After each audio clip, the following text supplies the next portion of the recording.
See this behind me? It's hay. You might not know this, but it's just grass. All you have to do is cut it and let it dry and then move it, and you've got hay. Okay, so maybe that's a bit oversimplified. Not every single kind of grass is suitable for making hay, but many of them are. Like in our area, we've planted a little bit of timothy, a little bit of brome, but our naturally occurring wild grasses actually make great hay. So we've kind of got a mixture of all that plus random weeds and this and this and that, but you don't have to have a giant acreage and a perfectly level field, and you can cut hay anywhere you find it. Anywhere you find suitable grass, you can cut it. It could be along a path, could be along a hillside or a mountainside, it could be between trees in a forest. You can cut it wherever you find it, as long as you're able to let it dry and then transport it. It could come from anywhere. It doesn't have to be a perfectly manicured open area, especially if you're doing it on a small scale with hand tools. So there's a saying that you should make hay while the sun shines, and that's because you don't want your hay getting wet if you can help it. Well, this week we've got about a week of non-rainy days, and according to the forecast, we're not even going to be getting dew in the nighttime. What we've got going here are some smaller hay fields that have been growing little by little, but the ground is not like super smooth and flat. The ground is lumpy. There's sometimes little baby birch twigs, and there's maybe sticks and logs and rocks and things that you might hit. So we don't have a tractor anyway. We don't have that kind of money. So because of the size of the fields and because of our lack of tractor and mower, we're doing it all by hand. And that's fine, because it'll give us enough hay for our goats probably. And that's all that we need. So we're going to be using weed whackers. I've got a manual weed whacker. I've also been trying to get better at using our scythe, which I first started experimenting with last year. So Megan is using the battery-powered weed whacker. I'm going to try using our, what I call, manual weed whacker. Here I am walking by our goat-powered weed whacker.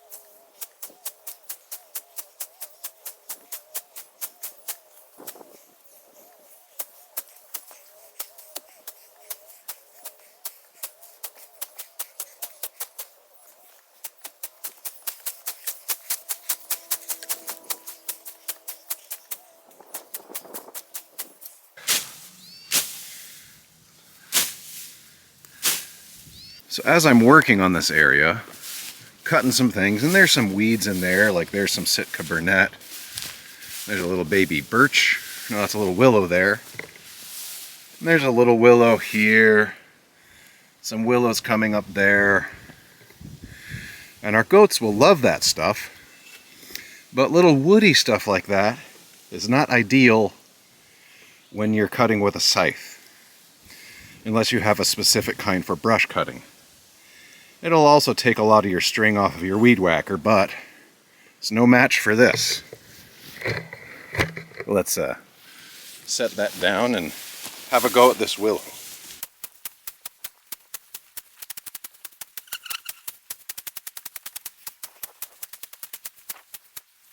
So all those willows are kind of mowed down now. So you can see that some of the grass is starting to go to seed, and that's not very good. It's better to cut it before it goes to seed, but we don't really have a choice because it was too rainy last week when it was in perfect condition to be cut. So we had to wait until we had some good weather. And so, you know, some of the grass will still be perfect, but some of it's already diverting its nutrition to these seed heads, so I don't know. We'll just have to take what we can get.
birch right here.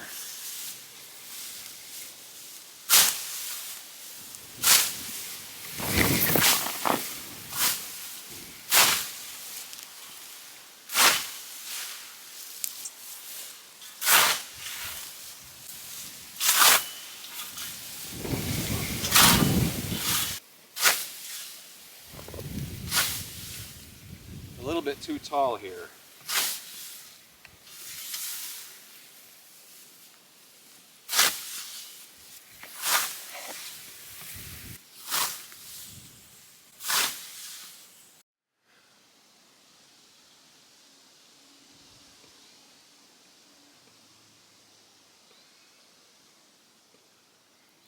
Then back through that opening there is another little field that I was cutting in earlier today with the manual weed whacker. So if you look at the tip of the scythe blade there, you'll see that I got it embedded in the dirt because the ground here is not perfectly flat and level and all that. There's dips, there's also moose hoof prints. So I made the snath out of a birch, and for the handles I used these skateboard trucks. I had bought a complete setup for one of the kids, and these came with it, and they kind of are cheapies and didn't turn so well, so I swapped them out for some Ventures because I needed something with a 7.5 axle width. So now these became scythe handles. So it's definitely works a lot faster than the manual weed whacker, but benefit of the manual weed whacker is if I want to take it over here to something like this, where it's a steep mound, and cut this grass, well, I can't do that with a scythe. I guess some people could if they were really, really good, but if I wanted to cut some of this beautiful grass up here,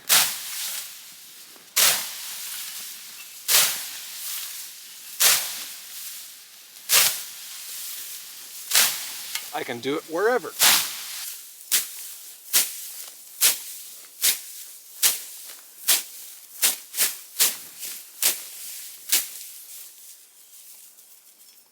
I guess you could also do that with a weed whacker, but you probably couldn't do that with a tractor or anything like that, at least not in the way that we're doing things.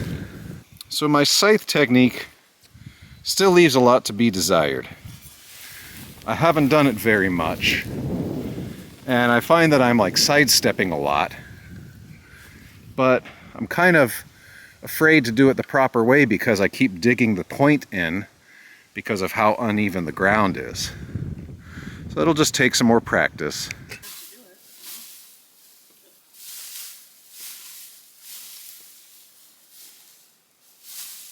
So this little area is done now. That took me probably about an hour to rake.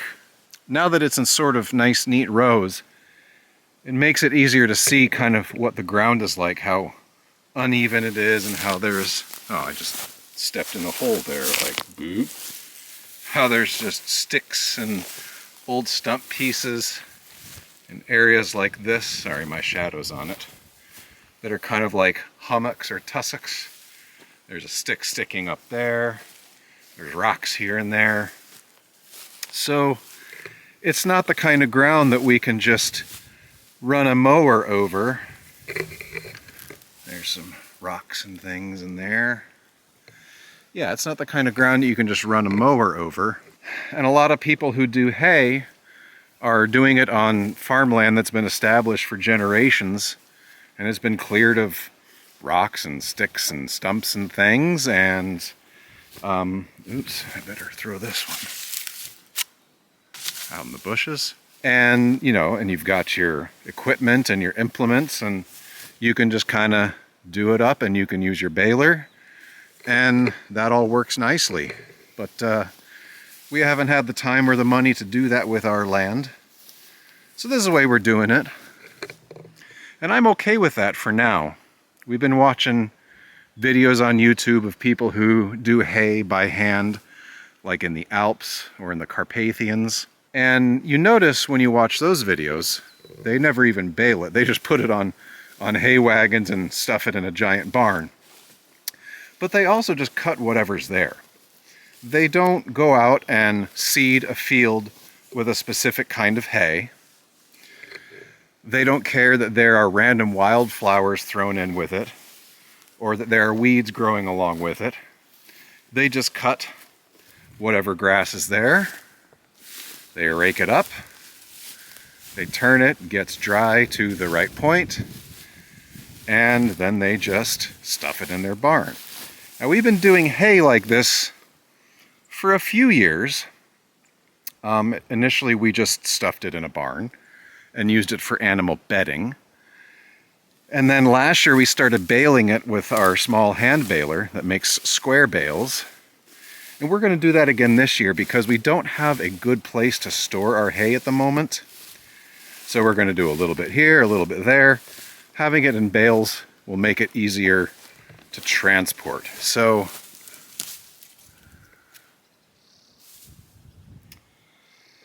that's the next step, is to, once it's been turned and it's dried out to the right point, we're going to make some bales so that we can store it in the various smaller storage places that we have. And those hay cutting and storing methods that are used in these rural areas have been working perfectly well for hundreds, possibly thousands of years.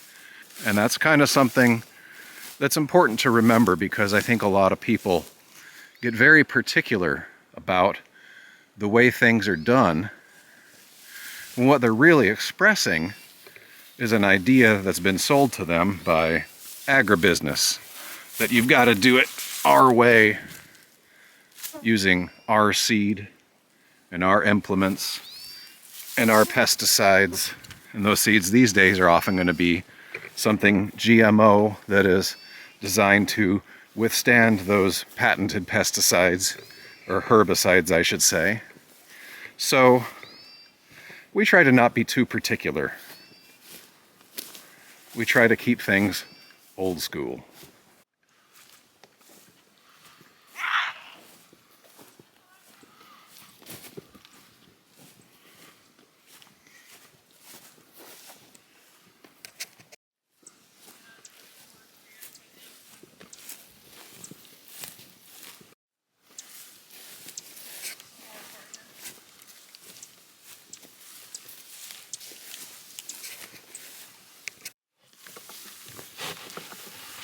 All right, let's get some more in there. Pull up the plunger. Let's add a little bit more.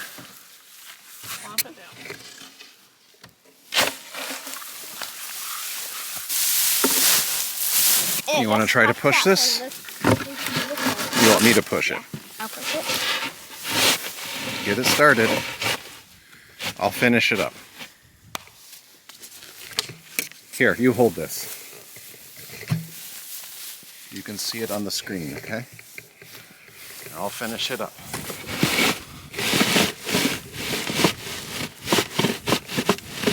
Okay, that should be good for another bale. Toss this a little bit on top. Okay.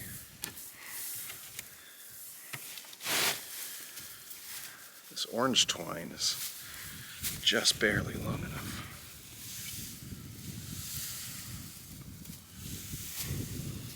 Can I keep filming? Yeah, you can, but you're going to be filming my back now, and that's not exciting.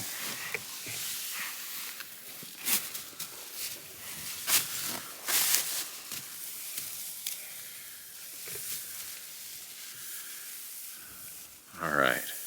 Don't film my face, film the action down here where I'm tying it. All right, and now we release it. So come around the back. Come farther around. Watch out for the dog. Okay. All right, look at this beautiful bale. And we'll just put it right next to the others.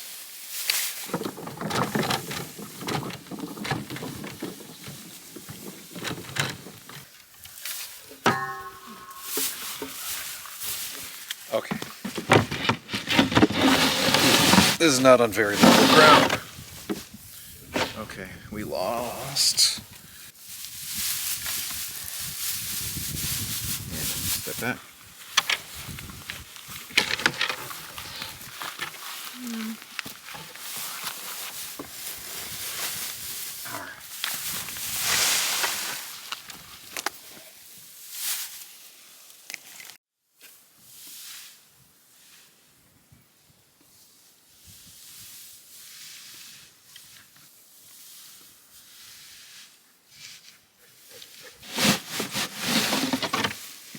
So as hard as we press down to get these bales nice and compact, they're never going to end up being as dense as ones that are baled with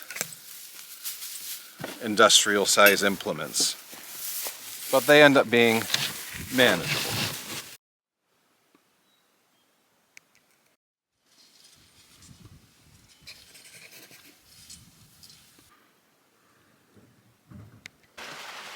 You hear that rain?